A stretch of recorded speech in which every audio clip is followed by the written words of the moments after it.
معقول افتح الاقي سبايك الدهب دي؟ ولا تقليه ولا تشويه، البوري بالدقه الحمراء اعمليه صينيه يتغنى لها ويتحلف بجمالها. تعالى اقول لك تعملي البوري المبطرخ السمين ده ازاي. الله على جمالها وطعمها. بصوا بقى، وحتى الراس بتاعته هنعمل بيها شويه رز عجب. لحقت البوري المبطرخ قبل ما يخلص، وتعالي شوفي الصينيه العالميه دي بتتعمل ازاي. معانا بقى السمك البوري، اللهم بارك. نعرف البوري ازاي؟ اللي هو بقه عريض زي ما انتم شايفين، الزعنفه الزرقاء، العين بتلمع متماسكه. وعايزه اقول لكم بقى ده الموسم بسرعه لغايه مثلا اخر نوفمبر كده هتلاقي البطارخ خلص. وانتوا عارفين عشان البوري سمكه دسمه شويه، فاحسن حاجه ليها هي الشوي او الصينيه زي كده، ما بيتقليش. طب بتعرفين بطرخ منين؟ لو اتكيتي على بطنه هتلاقي الفتحه اللي في الاخر دي طلع منها لون اصفر، تعرفي على طول انها مبطرخه. وهاتي بقى السمك الكبيره كده، انت هتحسي من حجم بطنها. اسحبيه من تحت كده بعد ما تفتحي البطن عشان ايه البطروخ ما يتهريش مننا، وابتدي نضفيه. شايفين سلسله الظهر اللي جوه دي؟ لازم تتكحت بالفرشه كويس قوي، تشيلي اي تجلطات دمويه اعزكم الله عشان ما تعملش اي زفاره.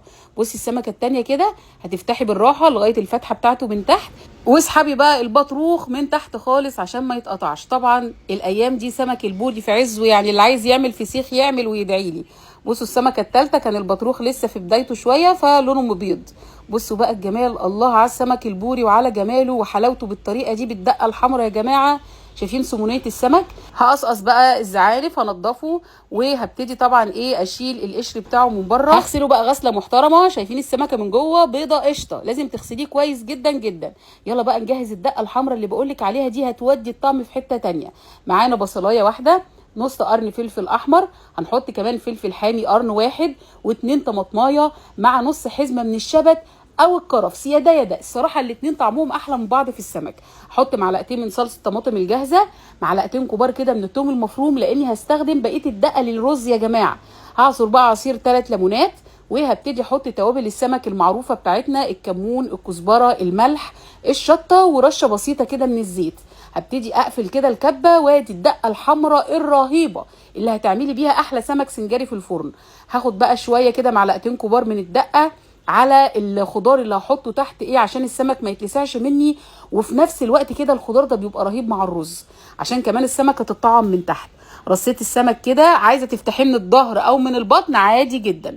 وهبتدي انزل بقى بكميه حلوه من الدقه على كل ايه سمكه، وهرص البطارخ. البطارخ دي على فكره 10 دقايق وهتلاقيها استوت، ممكن تطلعيها بعد ايه، بعد ما تدخليها الفرن. احط بقى كده الليمون ورشه زيت فوق الوش وادخلها الفرن. بالنسبه بقى للرز، هنجيب بصلايه، هنبتدي كده نديها لون بني.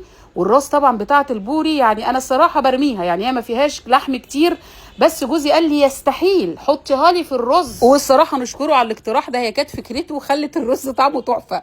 يعني قال لي ده بوري ترمي ايه، سيبيها مصمصها. انا تحيه لكل اللي بيحب يمصمص راس السمك، اكتبوا لي بتحبوا تمصمصوه ولا لا. حطيت بقى ايه شويه من الدقه كده، بقيت الدقه يعني على الرز بتخلي الرز تحفه.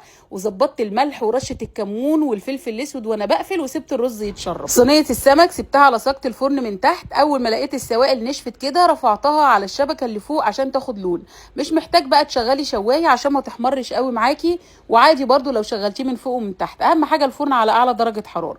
اتفرجوا على الرز والفلفله. طبعا شلت الراس كده عشان ايه ما تتهريش في الرز، دي على جنب كده زي ما قلنا كده ايه لاصحاب المزاج العقلي. وادي الرز القمر بتاعنا، وادي الصينيه رفعتها على الشبكه. بصوا الجمال، ابتدت بقى تلون وتحمر، حاجه كده خطيره. اعرف منين انها استوت؟ هي يا جماعه بتاخدش اكتر من مثلا 40 دقيقه في الفرن، وتبصي تلاقيها بالمنظر الجميل ده. ايه الجمال ده، والريحه كانت قلب الدنيا. انا عايزه اوريكم السمك، اللهم بارك، اللحم بتاعه سمين وطري وحاجه تحفه بجد. السمك البوري من اطعم الاسماك وانضف الاسماك.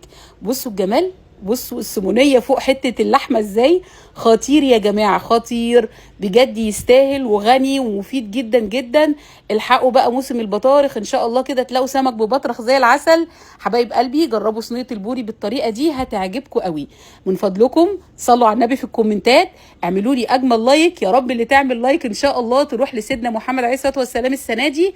شايفين بقى الجمال، تحفه. اعملي لايك عشان الفيديو يوصل لكل الناس، لان قله التفاعل مش هتخلي الوصفات الجديده توصلك. يلا بقى ناكل احلى رز واحلى سمك، والف هنا وعافيه مع شويه جرجير. بحبكم في الله، متابعتكم شرف ليا. كان معاكي شيماء محمد، والسلام عليكم.